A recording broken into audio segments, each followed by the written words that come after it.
आज का जो टॉपिक है वो है महासागरीय जल का तापमान। देखिए सागरों को जो जल की प्राप्ति होती है वो सूर्य ताप से प्राप्त होता है। सूर्य से आने वाले जो ऊष्मा होती है उसके माध्यम से सागर की जो सतह है वो क्या होती है, गर्म होती है। ये गर्म होने की प्रक्रिया ऊपर से नीचे की ओर होती है। अगर बात करें ऊपर से नीचे, क्योंकि समुद्र की ऊपरी सतह जो है जिसे हम तल कहते हैं, प्रकाश मान लीजिए ये तल है और ये सूर्य है, तो सूर्य का प्रकाश पहले यहाँ आएगा, नीचे थोड़ी ना डायरेक्ट जाएगा। तो सूर्य के प्रकाश जो तल पे आता है तो वो हीट लेके आता है, तो पहले ऊपर की परत गर्म होगी, नीचे की परत उस समय ठंडी होती है। फिर वो पानी जब गर्म हो जाता है हल्का होकर नीचे होता है और नीचे का भारी पानी ऊपर आता है, एक सर्कुलेशन चलता है। अगर हम बात करें, ये समुद्र है और इसमें ये जल भरा हुआ है, ये इसका तल है और ये इसका नितल है। इस नितल की अपेक्षा सूर्य का प्रकाश 200 मीटर की गहराई तक पानी में प्रवेश करता है। सूर्य का प्रकाश की बात करें तो 200 मीटर की गहराई तक जा रहा है। जाने की अपेक्षा जब तक ये पानी पूरा एक जैसा गर्म नहीं हो जाएगा, तो पहले ये लेयर गर्म होगी क्योंकि पहले इसने प्राप्त किया, फिर दूसरी जब ये गर्म हो जाएगा ये पानी तो आएगा नीचे, और नीचे का जो भारी ठंडा पानी है इसलिए भारी है वो आएगा ऊपर। ये जब तक इस पूरे क्षेत्र का एक जैसा तापमान नहीं हो जाएगा तब तक ये प्रक्रिया ऊपर से नीचे चलती रहेगी। इस प्रक्रिया के दौरान जो ऊष्मा प्राप्त करता है वो किसके द्वारा प्राप्त कर रहा है, सूर्य से। तो महासागरीय जल के तापमान को पूरी तरह कौन निर्धारित कर रहा है, सूर्य निर्धारित कर रहा है। अब ये जो तापमान का क्षेत्र है ये भी दो आधार पे होता है, जैसे मैंने लवणता के बारे में बताया था, ऐसे ही तापमान के बारे में हम चर्चा करें तो तापमान भी क्षैतिज और लंबवत दो रूप से महासागरों में पाया जाता है।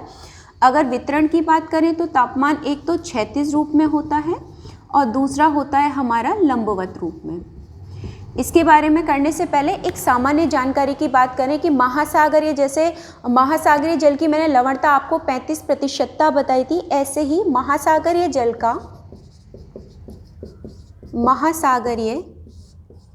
जल का औसत तापमान, ये बहुत इंपॉर्टेंट होता है। औसत तापमान ये है हमारा 17.2 डिग्री सेंटीग्रेड, ये आपको ध्यान रखना है। अगर गोलार्धीय स्थिति की बात करूं, मान लीजिए ये गोला और गोले का ये आधा हो गया, ये उत्तरी गोलार्ध हो गया और ये हो गया हमारा दक्षिणी गोलार्ध। इसके अकॉर्डिंग बात करें तो उत्तरी गोलार्ध में जो तापमान होता है औसत तापमान 19 डिग्री सेंटीग्रेड होता है और दक्षिणी गोलार्ध में 16 डिग्री सेंटीग्रेड। कारण बता देती हूँ, उत्तरी गोलार्ध में स्थल खंड ज़्यादा है, अधिक है, और यहाँ पे जलीय क्षेत्र अधिक है। तो जहाँ स्थल होगा वहाँ पे ठोस होगा और ठोस वो ताप को जल्दी लेते हैं, लंबे समय रखते भी हैं, और बहुत सारे कारक हैं जो उसको रोके रखते हैं। तो जहाँ स्थल होगा वो समुद्र उससे टच में रहेगा, तो वहाँ से ताप का प्रसार कहाँ तक हो जाएगा, जलीय क्षेत्र तक हो जाएगा। तो उत्तरी गोलार्ध में तो 90 डिग्री सेंटीग्रेड और दक्षिणी गोलार्ध में 16 डिग्री सेंटीग्रेड टेम्परेचर रहता है। अगर तापमान में कितना परिवर्तन होता है तो महासागरीय तापमान में दैनिक परिवर्तन एक दिन में कितना टेम्परेचर, क्या 10 से 20 हो जाता है या 20 से 30 हो जाता है। तो दैनिक परिवर्तन अगर बहुत ज़्यादा देखेंगे तो 1 डिग्री सेंटीग्रेड होता है, जो कि ना के बराबर है, तो एक तरीके से नगण्य ही है। तो टेम्परेचर ज़्यादा चेंज नहीं होता क्योंकि इतनी बड़ा महासागर है, ऊपर से नीचे होने प्रक्रिया में टेम्परेचर सामान्य की प्रक्रिया में ही रहता है, तो ज़्यादा ताप परिवर्तन आपको मतलब दैनिक परिवर्तन या तापांतर देखने को नहीं मिलेगा आपको। लेकिन अगर विशेष रूप से कहें कि सर्दियों में के दिनों की बात करें तो टेम्परेचर में 10 डिग्री फ़ारेनहाइट का अंतर आ जाता है। कब? सर्दियों के दिनों में। देखिए तापमान का जो परिवर्तन होता है वो ऊपरी सतह पे होता है, लेकिन कई क्षेत्र ऐसे आ जाते हैं हमारे कि समुद्र के नीचे गहराई पे भी तापमान में परिवर्तन होता है। मैंने आपको थर्मोक्लाइन बताया था, वो दोबारा हम चर्चा कर लेंगे। एक तो हो गई सामान्य जानकारी कि औसत तापमान कितना है, उत्तरी गोलार्ध में कितना रहता है, दक्षिणी गोलार्ध में कितना, और तापांतर नगण्य ही रहता है, ये आपको ध्यान रखना है। इसके अलावा अगर बात करें कि महासागरों का अगर हम टेम्परेचर लेते हैं तो कब लेना चाहिए भाई, हमें अधिकतम, जैसे आप देखते हो मौसम की आपको सूचना दी जाती है कि दिन का अधिकतम तापमान इतना था, न्यूनतम इतना था, तो ये जो जानकारी दी जाती है वो एक टाइम पीरियड पे दी जाती है। ऐसे ही महासागरीय जल की अगर तापमान की बात करें तो अधिकतम तापमान लिया जाता है महासागरीय जल का अधिकतम तापमान, ये लिया जाता है 2 PM, दिन के 2 बजे, जब सूर्य एकदम 12 बजे के बाद सिर पे हो जाता है और टेम्परेचर उसके बाद वो ढलना शुरू होगा, तो वो टाइम होता है उसके सर्वाधिक तापमान का। और न्यूनतम तापमान जो अंकित किया जाता है वो किया जाता है सुबह के 5 बजे। ये टाइम भी आपको पता होना चाहिए कि अधिकतम और न्यूनतम का तापमान की गणना किस समय की जाती है। अगर अधिकतम और न्यूनतम निकाल रहे हैं हम दिन के अकॉर्डिंग, टाइम के अकॉर्डिंग, तो कोई ना कोई ऐसा महीना भी होगा जिस महीने में बहुत ज़्यादा टेम्परेचर रहता होगा और जिस महीने में बहुत कम टेम्परेचर रहता होगा। तो अगर मैं माह के अकॉर्डिंग बात करूं, सर्वाधिक गर्म किस महीने में रहेगा? अगस्त के महीने में। ये आप ध्यान रखिएगा, महासागरीय जल का तापमान जो सर्वाधिक पाया जाता है वो पाया जाता है अगस्त के महीने में, और कम ठंडा या कह लीजिए कम, एक ही बात है, ये पाया जाएगा आपका फरवरी के महीने में। तो ये महीने भी हो गए कि सर्वाधिक टेम्परेचर अगस्त के महीने तक होता है और सबसे कम टेम्परेचर महासागरीय जल का फरवरी के महीने में होता है। ये एक जनरल जानकारी है जो हमें पता होनी चाहिए और इम्पॉर्टेंट है किसी भी एग्ज़ाम पॉइंट ऑफ व्यू से।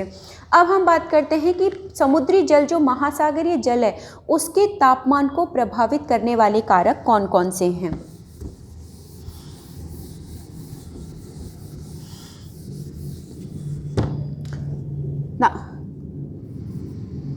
के तापमान को प्रभावित करने वाले कारक, किसके कारण समुद्र का जो तापमान है वो ज़्यादा या कम किस आधार पे होता है? पहला है अपनी अक्षांशीय स्थिति, ठीक है। दूसरा है पवनें, तीसरा है धाराएं, चौथा इसमें वर्षा भी ले सकते हैं या आर्द्रता को भी ले सकते हैं, ठीक है। इसके अलावा स्थलीय जलीय स्थिति या जलीय स्थिति, ठीक है। ये टॉपिक आपको ध्यान हो तो मैंने लवणता में भी आपको मेंशन किए थे, और लवणता और तापमान को प्रभावित करने वाले कारक जो हैं तकरीबन एक जैसे ही हैं, ऐसा कुछ विशेष उसमें अंतर नहीं है। एक है हमारी जो इससे टॉपिक हमने पढ़ा था लवणता। ये कुछ कारक हैं जो कि महासागरीय जल के तापमान को क्या करते हैं? प्रभावित करते हैं। इसके अलावा अगर अन्य कारक में अलग बात करें तो इसके अलावा चक्रवात है, इस तूफान है, या आपके कटक की अंतःसागरीय कटक है, अंतः सागरीय कटक, चक्रवात, ये पवनों वालों से रिलेट कर लेंगे तो यहाँ हम चक्रवात की बात कर सकते हैं। तो ऐसा अलग से हम मेंशन नहीं करेंगे, या फिर हम वर्षा आर्द्रता वाले में चक्रवात ले लेंगे या तूफान की बात कर लेंगे। ये भी टेम्परेचर को क्या करते हैं? महासागरीय जल के तापमान को परिवर्तित करते हैं। तो इसमें जो प्रभावित करने वाले कारकों की हम बात कर रहे हैं, तो आखिर ये हमें क्यों पढ़ने पड़ रहे हैं, क्यों हमें इसकी आवश्यकता है कि महासागरीय जल का तापमान क्यों इम्पॉर्टेंट है? अगर इम्पॉर्टेंट है तो ये कारक उसको कैसे प्रभावित कर रहे हैं? देखिए, महासागरीय जल की जो हम बात करें, जो तापमान का अंतर होता है महासागरीय जल के तापमान का, तो वो संचरण, समुद्री लहरें और धाराओं के कारण होता है। और समुद्री जल का जो तापमान है इसी पर क्या निर्भर करती है? एक तो वनस्पति, सागरीय संसाधन के रूप में सबसे बड़ा संसाधन वनस्पति, और दूसरे जीव जंतु, फ्लोरा एंड फ्योना ओशन का। तो ये दोनों अगर टेम्परेचर के अकॉर्डिंग, कुछ जीव ऐसे होते हैं जो गर्म में पैदा होते हैं, वहीं सर्वाइव करते हैं, कुछ ऐसे होते हैं जो ठंडे क्षेत्र के होते हैं, और कुछ ऐसे होते हैं जो सामान्य टेम्परेचर के इलाके में अपनी कहते हैं ब्रीडिंग करते हैं या उनका बढ़ोतरी होती है। जैसे फिश है, मछली है, वो समुद्र में सार्गेसो क्षेत्र में, जो शांत सागर है वहाँ मिलते हैं। शांत सागर ऐसा क्षेत्र होता है जहाँ गर्म और ठंडा पानी दोनों आके मिलता है, तो टेम्परेचर क्या होता है, सामान्य हो जाता है। वहीं पे एक प्लैंकटन नाम की वनस्पति पाई जाती है जिसे खाने के लिए फिश आती है, तो उस इलाके में मछलियाँ बहुत पाई जाती हैं और उन्हीं को पकड़ने के लिए व्यावसायिक स्तर पे मछली पालन किया जाता है। तो ये पूरी प्रक्रिया जो है वो हमारे मत्स्य पालन की है।